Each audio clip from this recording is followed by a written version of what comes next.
ये कहानी है घोटालापुर नाम के गांव की। असल में इस गांव का नाम घोटालापुर इसलिए पड़ा क्योंकि इस गांव में आने वाली सरकारी योजनाएं कभी भी आम लोगों तक नहीं पहुंच पाती हैं। बेटा डमरू, मैं तो ये सोच सोच के परेशान हूँ कि आखिर इस गांव में ये चल क्या रहा है। तुम किस बारे में बात कर रही हो माँ? ज्यादा भोले मत बनो बेटा। मैं इस गांव के विकास कार्यों और सरकार से मिलने वाली सरकारी योजनाओं के बारे में बात कर रही हूँ। तुम इस सब में मत पड़ो माँ। वैसे भी अब तुम्हारी उम्र हो गई है, तुम्हें अब बैठकर आराम करना चाहिए।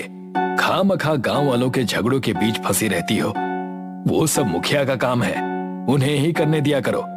मुखिया तो इंसाफ दिलाने के लिए भी पैसे मांगता है बेटा। अब तुम ही बताओ, जिसके साथ गलत हुआ है अगर वो पैसे देने में सक्षम नहीं है तो क्या उसको इंसाफ नहीं मिलना चाहिए? मुझे आपकी ये सही गलत की बातें नहीं सुननी है। मैं बस इतना जानता हूँ कि मुखिया जी मेरे अच्छे दोस्त हैं और आप उनके खिलाफ कोई भी गलत कदम मत उठाइएगा। डमरू मुखिया के नाम पर अपनी माँ को बहुत भला बुरा सुनाता है और गुस्से में वहाँ से चला जाता है। तेरे इस दोस्त के बारे में तो मैं पता लगा कर ही रहूंगी बेटा। दादी गांव में हुए घोटालों के बारे में जानकारी जुटाने और सच का पता लगाने के लिए मुखिया के गोदाम की तरफ चल देती हैं। जाते जाते दादी को रास्ते में एक प्रतिमा में से कुछ चमकता हुआ दिखाई देता है। दादी पास जाती है और देखती है कि ये एक चश्मा है। हैं? ये कैसा चश्मा है? उल्टा? जाने दो, अपना काम करती हूँ। वैसे भी ये मेरे किस काम का। दादी उस चश्मे को वहीं उसी प्रतिमा पर वापस लगा देती है और गोदाम की तरफ जाती है। रास्ते में दादी का पैर फिसलता है और वो गिर जाती है, जिससे उनका चश्मा टूट जाता है। हे भगवान, मर गई रे इस मुखिया के चक्कर में। मेरा चश्मा। दादी को कुछ भी साफ दिखाई नहीं दे रहा था, इसलिए वो प्रतिमा के पास वापस आती हैं और वो उल्टा चश्मा निकाल देती हैं। ये चश्मा मैं रख लेती हूँ, वैसे भी तुम तो देख नहीं सकते, चश्मे का करोगे क्या? दादी उस उल्टे चश्मे को पहनती हैं और जब वे मुखिया के गोदाम की तरफ देखती हैं, तो उनको गोदाम की दीवार सफेद के बजाय काली दिखाई देती है। ये दीवार काली क्यों दिख रही है? जरूर मुखिया ने ये गोदाम घोटाले के पैसों से बनाया होगा। तेरा ये काला चिट्ठा तो मैं सबके सामने खोल कर ही रहूंगी मुखिया। तू इस बुढ़िया को कम मत समझना। अब दादी को इस जादुई उल्टे चश्मे की मदद से गांव के छोटे मोटे झगड़ों को सुलझाने में भी मदद मिलती है। ये लो दादी, आपने कल जो हमारी बकरियों को उस लालची चरवाहे से वापस दिलवाई, उसके लिए ये लीजिए। आपका बहुत बहुत धन्यवाद। नहीं बेटी, मैं इस काम के पैसे नहीं लेती। दूसरों को इंसाफ दिलाना अपना फर्ज समझती हूँ। पर दादी, आपको कैसे पता चला कि वो चरवाहा झूठ बोल रहा है और वो सारी बकरियां उसकी नहीं हमारी हैं? ये सब तो मेरे इस जादुई उल्टे चश्मे का कमाल है बेटी। इसे पहनने के बाद मुझे साफ साफ दिख जाता है कि कौन झूठ बोल रहा है और कौन सच, किसके मन में चोर है और किसके नहीं। दादी और चुन्नी बात कर रहे थे कि तभी मुखिया वहाँ पर आता है। तुम पैसे नहीं लेती, पर मैं तो लेता हूँ ना। मुझे दे दो, ये पैसे मेरे हैं। ये झगड़ा मैंने सुलझाया है, इसके लिए किसी को पैसे देने की जरूरत नहीं है बेटी। सुलझाया होगा, पर ये मेरा काम है, तुम्हारा नहीं। और अगर मैं ये झगड़ा सुलझाता तो इसके लिए पैसे जरूर लेता। और हाँ, तुम मेरे काम में टांग मत अड़ाया करो। मुखिया चुन्नी के हाथ से पैसे ले लेता है। ये पैसे तो तू अभी ले जा रहा है मुखिया, पर जो पैसे तूने इतने सालों से गांव वालों के हक के लिए हैं, वो मैं तुझसे वापस निकाल के रहूंगी। दादी की चेतावनी सुनने के बाद मुखिया मुंह को टेढ़ा करते हुए वहाँ से चला जाता है। मुखिया दादी की शिकायत करने उसके बेटे डमरू के पास जाता है। देख डमरू, तेरी मेरी दोस्ती कई सालों से है, पर तेरी माँ मेरे पीछे हाथ धोकर पड़ी हुई है। पहले मेरा काम छीनती थी, गांव के झगड़ों को मुफ्त में सुलझाती थी, पर अब तो वो मेरी संपत्ति के पीछे भी लग गई है।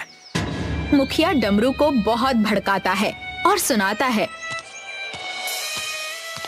जिसका गुस्सा डमरू अपनी माँ पर निकालता है। मैंने कहा था ना माँ आपको मुखिया से दूर रहने को, आपने सुना नहीं था क्या? अब मैं खुद अपने आप से आपको दूर कर रहा हूँ। डमरू अपनी माँ का सामान घर से बाहर रख देता है और उनका हाथ पकड़कर उनको भी घर से बाहर करता है। ऐसा मत कर बेटा, बेघर होकर मैं इस हाल में कहाँ जाऊंगी। डमरू अपनी माँ की बात को अनसुना करके घर का दरवाजा बंद कर देता है। दादी की ये हालत देखकर चुन्नी दादी को अपनी झोपड़ी में शरण देती है। तुम्हारा भला हो बेटी, जो तुमने इस बुढ़िया को अपनी इस झोपड़ी में सहारा दिया। ये झोपड़ी आपकी ही वजह से सलामत है दादी। अगर आप उस दिन हमारी बकरियां वापस नहीं दिलवाती तो हम बर्बाद हो जाते और तब हमारे पास ये झोपड़ी भी नहीं रहती। उस मुखिया ने आकर ना जाने मेरे भोले भाले बेटे पर कैसा जादू कर दिया है कि उसने मुझे घर से ही निकाल दिया। पर मैं भी अब चुप नहीं बैठने वाली। मुखिया की सच्चाई बहुत जल्द सबके सामने लाऊंगी। मुझे भी यही लगता है दादी कि इस गांव में विकास ना होने की मुख्य वजह मुखिया ही है, पर उसकी सच्चाई को लोगों के सामने कैसे लाएंगे ये समझ नहीं आ रहा है। वो सब मेरे लिए अब आसान हो गया है बेटी। जब से मुझे ये जादुई उल्टा चश्मा मिला है तब से मैं कोई बेचारी दादी नहीं रही। तुमने तो देखा ही होगा, मैंने पिछले 7 दिनों में गांव के 70 झगड़ों को सुलझा दिया। वो सब मेरे इस जादुई चश्मे का कमाल है। दादी की ये बात मुखिया छुपकर सुन रहा था, जो कि तब से दादी का पीछा कर रहा था जब से डमरू ने दादी को घर से निकाला। चुन्नी मुखिया को देख लेती है। आप इस वक्त यहाँ क्या कर रहे हैं मुखिया जी?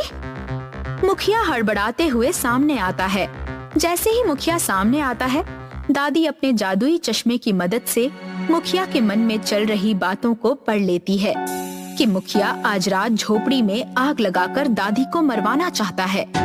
तुम्हारी सोच तो बहुत नेक है मुखिया, भगवान भला करे तुम्हारा। मुखिया अपने आप से कहता है। भगवान तो क्या, आज रात आग में जलने से तुझे कोई शैतान भी नहीं बचा सकता बुढ़िया। मुखिया वहाँ से चला जाता है। मुखिया के जाते ही दादी चुन्नी से कहकर पुलिस वालों को बुलवा लेती है। इंस्पेक्टर बेटा, मुखिया ने आज रात मुझे मारने के लिए साजिश रची है। वो इस बेचारी चुन्नी की झोपड़ी को आग लगाना चाहता है। आप चिंता मत करिए माँ जी, हमारे होते हुए ऐसा कुछ भी नहीं होगा। अब इंस्पेक्टर अपनी टीम के साथ मिलकर झोपड़ी के पीछे छुप गया और जब रात को मुखिया के लोग मशाले लेकर झोपड़ी को जलाने के लिए आए तो इंस्पेक्टर ने उन्हें दबोच लिया। किसने भेजा है तुम्हें यहाँ पर ये सब करने के लिए? अगर कोर्ट में उसके खिलाफ गवाही दोगे तो तुम लोगों की सजा बहुत कम करवा दूंगा। जेल के डर से सभी लोग मुखिया के खिलाफ गवाही देने के लिए तैयार हो जाते हैं और ये सभी मुखिया के उन जगहों का पता भी बता देते हैं जहां मुखिया ने गांव के विकास का पैसा छुपा कर रखा था। शाबाश बच्चों, तुम लोगों ने बहादुरी दिखाई है, शाबाश। अब पुलिस सभी जगहों पर छापा मारती है और सारा पैसा जब्त कर लेती है और साथ साथ मुखिया को गिरफ्तार कर लेती है। अब डमरू दादी के सामने आता है और दादी अपने जादुई चश्मे से उसके मन के अंदर भी झांक लेती है। डमरू बेटा, तू भी मुखिया से मिला हुआ है। अच्छा किया तूने जो मुझे उस दिन घर से निकाल दिया। मुझे ऐसे घर में रहना बिल्कुल भी मंजूर नहीं था जो लोगों का हक मार कर बनाया गया हो। दादी अब डमरू को भी पुलिस को सौंपने की बात करती है। पर दादी, डमरू भैया तो आपके बेटे हैं, उनसे गलती हो गई होगी, उन्हें माफ कर दीजिए। नहीं बेटा, उससे गलती नहीं हुई, उसने गुनाह किया है, गांव वालों के भविष्य के साथ खिलवाड़ किया है। और अगर मैं आज ममता के लालच में आकर अपने बेटे के गुनाहों पर पर्दा डालूंगी तो मेरा इंसाफ आज ही मर जाएगा। दादी की आंखों में आंसू आ जाते हैं और वो रोते हुए पुलिस वाले से कहती है, ले जाओ बेटा, ले जाओ इसे मेरी नजरों के सामने से। मैं ये सोचकर जी लूंगी कि मेरा कोई बेटा है ही नहीं, बस एक बेटी है।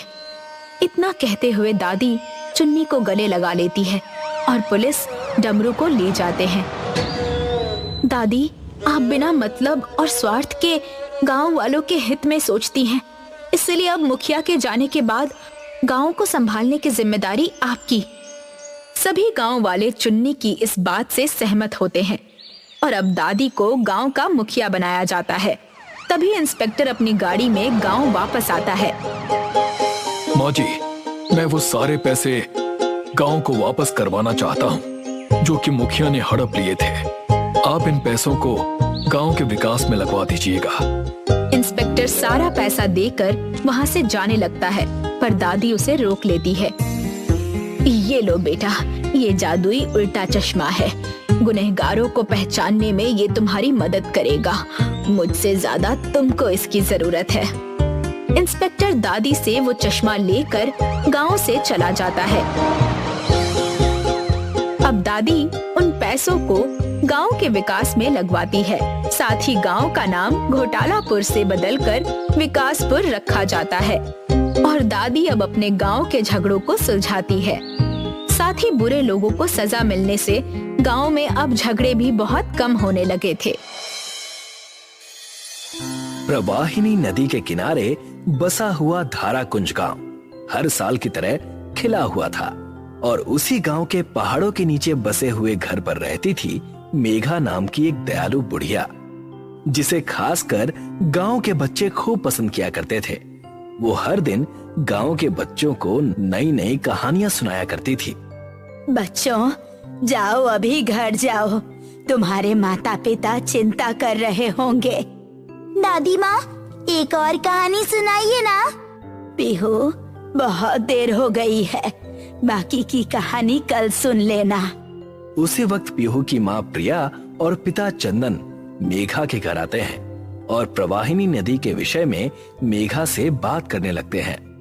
बेटी पीहू, जाओ घर जाओ, हमें दादी जी से कुछ बात करनी है। ठीक है माँ। माँ जी, साल का वो महीना आ चुका है जब प्रवाहिनी नदी का पानी अपने स्तर से ऊंचा उठता है और इस गांव में बाढ़ आ जाती है। और ये बाढ़ तो हमारे पूरे गांव वालों की खेती खराब कर देगी और प्रधान जी इसमें हमारी कोई मदद भी नहीं कर रहे। जानती हो बेटी, सरकार बाढ़ की भरपाई के लिए जो पैसे भेजते हैं वो ये प्रधान अपनी जेब में भर लेता है, मगर तुम फिक्र मत करो, ये सब मैं संभाल लूंगी। जी माता जी, हर साल की तरह इस साल फिर से गांव में बाढ़ आ जाती है और लोगों के खेत खलिहान को पूरी तरह से बर्बाद कर देती है और गांव वाले ये सब देखकर रोने लगते हैं। अब हम और हमारे बच्चे क्या खाएंगे? अब हमें भूखा सोना पड़ेगा। जब वो लोग ये बातें कर रहे होते हैं तभी मेघा उनके बीच आ जाती है और उन्हें देखकर सारे गांव वाले खुश हो जाते हैं। क्या हुआ, तुम सब रो क्यों रहे हो? हर साल की तरह इस साल भी प्रवाहिनी नदी ने हमारे गांव को बाढ़ का तोहफा दिया है। ये प्रकृति की रीति है और हम चाहे जितना भी रोएं, हम प्रकृति के खिलाफ नहीं जा सकते। आप सही कह रही हैं माँ जी, अब आप ही हमारी मदद कर सकती हैं। मैं जरूर तुम्हारी मदद करूंगी, मगर ये तो बताओ कि ये प्रधान जी कहीं दिखाई नहीं दे रहे हैं। प्रधान जी तो पहले ही यहाँ से जा चुके हैं, ये कहकर कि सरकार से मदद की दरखास्त करने जा रहा हूँ। समय पर छोड़कर चले गए ये प्रधान जी। मेघा अपने साथ एक सुंदर सा मटका लेकर आई थी जिसमें हाथ डालकर जो निकालो वो निकल जाता था। मैं आप सबको वचन देती हूँ कि इस गांव में कोई भी भूखा नहीं सोएगा। इस पूरे गांव को खाना खिलाने का जिम्मा मेरा है, जब तक गांव के खेत और खलियान फिर से ठीक ना हो जाएं। जरूरत के खेती के बीज भी मैं तुम लोगों को दूंगी, मगर एक वचन देने पर। कैसा वचन? कि तुम सब एक दूसरे की मदद और एक दूसरे का दुख में साथ दोगे। गांव वाले ये सुनकर बहुत खुश होते हैं और मेघा को वचन देते हैं कि हम एक दूसरे की मदद करेंगे और आगे से सारे गांव में एक बार और मेघा का नाम ऊंचा हो जाता है। पूरे गांव के लिए खाने के लिए चावल और दाल मेघा के घर से जाने लगता है। मेघा का जादुई मटका एक बार फिर गांव को बचा लेता है और धीरे धीरे गांव के खेत ठीक हो जाते हैं और बच्चे फिर से मेघा के घर कहानी सुनने आते हैं। दादी जी, हमें इस मटके की कहानी सुनाइए ना। बेटा, किसी और दिन सुनाऊंगी, बड़ी लंबी कहानी है। तभी वहाँ पीहू के माता पिता आ जाते हैं। हाँ माँ जी, हमें भी जानना है कि इस मटके का राज आखिर क्या है। हाँ माँ जी, आखिर हम भी तो जाने इस जादुई मटके की कहानी। अगर ऐसा है तो सब सुनो ये कहानी। ये कहानी तब की है जब मैं अपने पति राजन के साथ रहा करती थी। वो बड़े नेक और दिलेर इंसान थे जो हमेशा लोगों की मदद करने में आगे रहते थे। वो गांव में मटके बेचने का काम किया करते थे। एक दिन गांव में ऐसी ही बाढ़ आई थी। गांव में हर साल की तरह इस साल भी बाढ़ आई है। हमें जाकर गांव वालों की मदद करनी चाहिए। जाओ, हमारे घर में जितना भी खाने पीने का सामान है सब लेकर आओ। आप सही कह रहे हैं, मैं अभी जाकर खाना लेकर आती हूँ। मैं और मेरे पति हम दोनों ने मिलकर गांव के बच्चों को खाना खिलाया। हम खुद भूखे रहे, मगर हमने गांव के बच्चों को भूखा नहीं रहने दिया। जब गांव में सब कुछ ठीक होने लगा था, तभी उन्हें नदी के किनारे कई सारी सीपियां दिखी जिनके मुंह के अंदर मोती रखे हुए थे।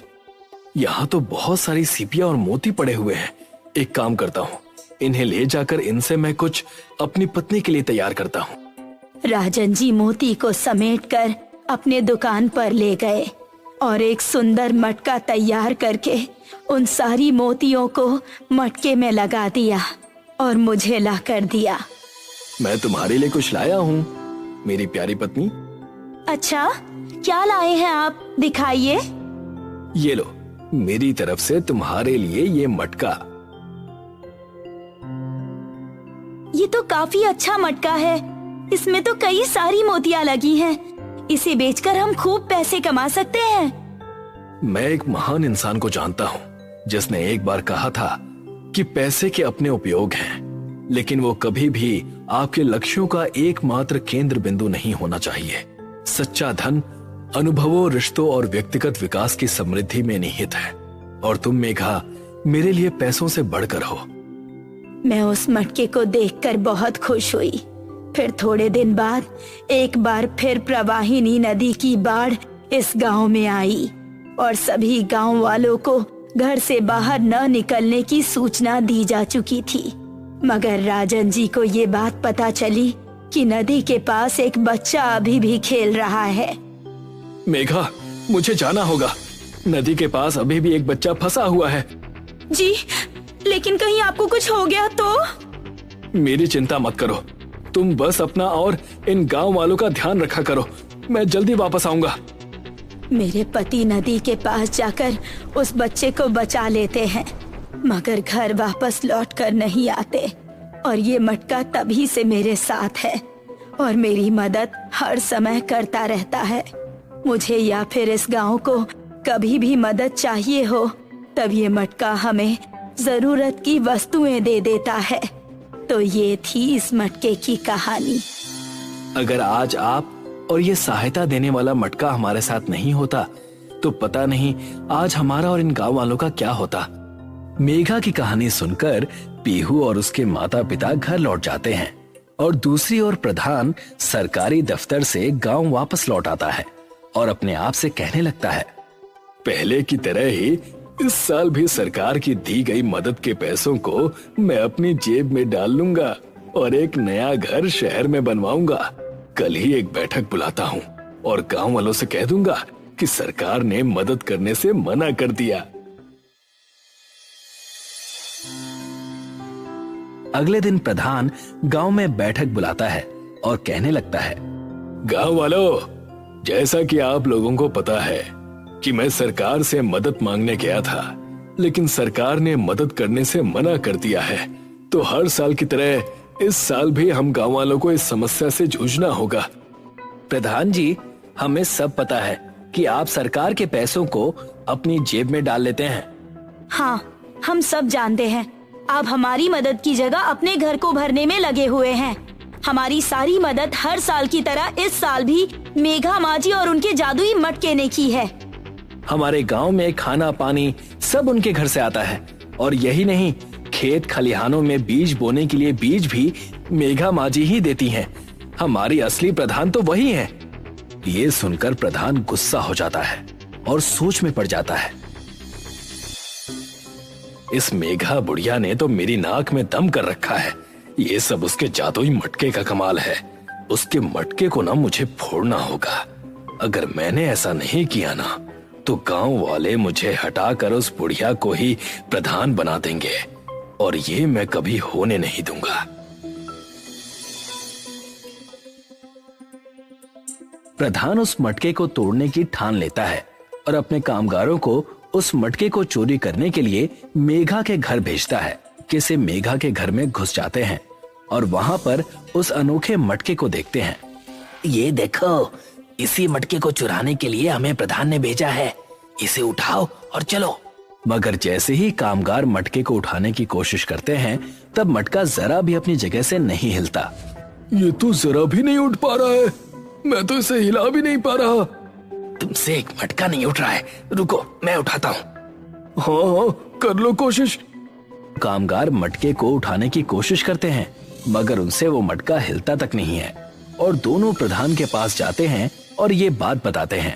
तुम दोनों को एक काम दिया था, वो भी तुमसे नहीं हुआ। लगता है अब मुझे ही जाकर मटके को ठिकाने लगाना होगा। प्रधान एक लकड़ी का डंडा लेकर मेघा के घर पहुंचता है और वहां उसे वो मटका दिखता है। जैसे ही मटके पर प्रधान लकड़ी के डंडे से वार करने वाला होता है, उसी वक्त मटके से आवाज आती है। रुको प्रधान, और ध्यान से देखो जो मैं तुम्हें दिखा रहा हूँ। क्या इन बच्चों की चिलचिलाहट तुम्हारे घर और धन से बढ़कर है?